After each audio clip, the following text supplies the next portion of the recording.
하루가 48시간, 아니 36시간만이라도 됐으면 좋겠다고 매일 생각한다. 할 일은 너무 많고 하루는 24시간밖에 되지 않으니까.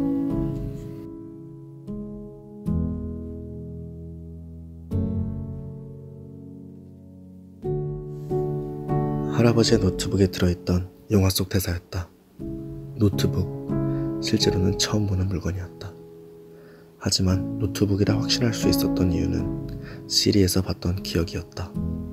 사람의 목소리로 직접 한국어를 듣는 일은 오랜만이었다. 2119년, 지금의 지구에는 더 이상 국가 간의 경계가 존재하지 않는다. 구글은 지금으로부터 약 100년 전부터 끊임없이 사람들의 일상 속에 침투해 마침내 대부분의 인류를 정보방 안에 가두는 데 성공했다. 이에 당시 존재했던 세계 여러 나라들은 이권을 구글에 넘기고 완전히 종속되는 대신에 협정을 맺어 새로운 유니온 체제를 만들었다. 2025년 12월 13일의 일이었다. 사람들은 모든 것이 그대로인 것 같다고 말했다. 우리는 여전히 밥을 먹고, 여전히 일을 하고, 여전히 피곤하면 잠을 자고, 여전히 답답할 때면 바다의 노을을 찾는다.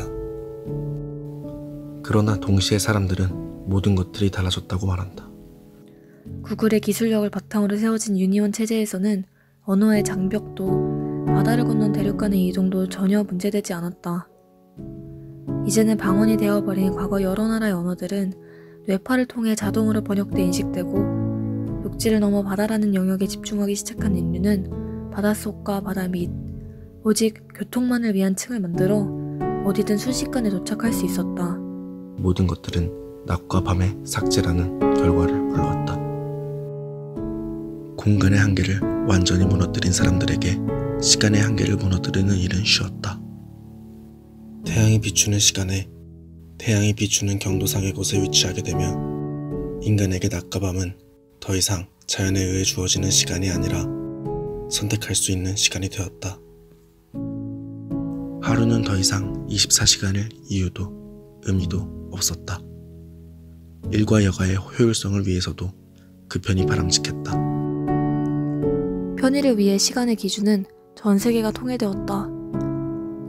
하루의 기준이 자유로워진 사람들에게 하루라는 개념은 무의미한 것이 되었으나, 날짜 지칭이 편의를 위해 12달의 개념은 유지하되 56시간씩을 끊어 분기로 지칭하기도 했다. 2119년에 우리는 여전히 밥을 먹고, 여전히 일을 하고, 여전히 피곤하면 잠을 자고, 여전히 답답할 때면 바다의 노을을 찾는다. 그러나 아침, 점심, 저녁이 아닌 그저 식사를 하고, 내일이 아닌 다음 회차의 출근을 기약하며 퇴근을 하고, 밤이 아닌 휴식 시간에 잠을 잔다. 그리고 답답할 때면 언제가 됐든 어디가 됐든 마음이 내킬 때 노을을 보러 떠난다. 지금 이 시간에도 지구 어느 곳에선가는 분명 노을이 지고 있을 테니 말이다.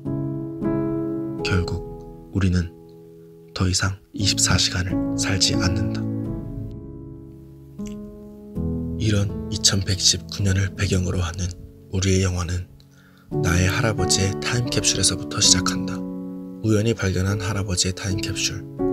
그 안 2019년에 멈춰있던 노트북과 메모리, 그리고 종이에 손으로 꾹꾹 눌러 쓴 편지.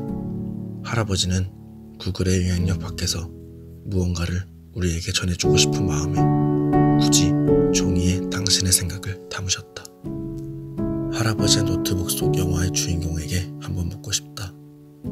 더 이상 24시간을 살지 않는 지금 우리의 삶은 과연 하루가 48시간 혹은 36시간만이라도 되기를 바라는 당신이 원하던 삶이냐고 말이다. 그리고 동시에 궁금해졌다.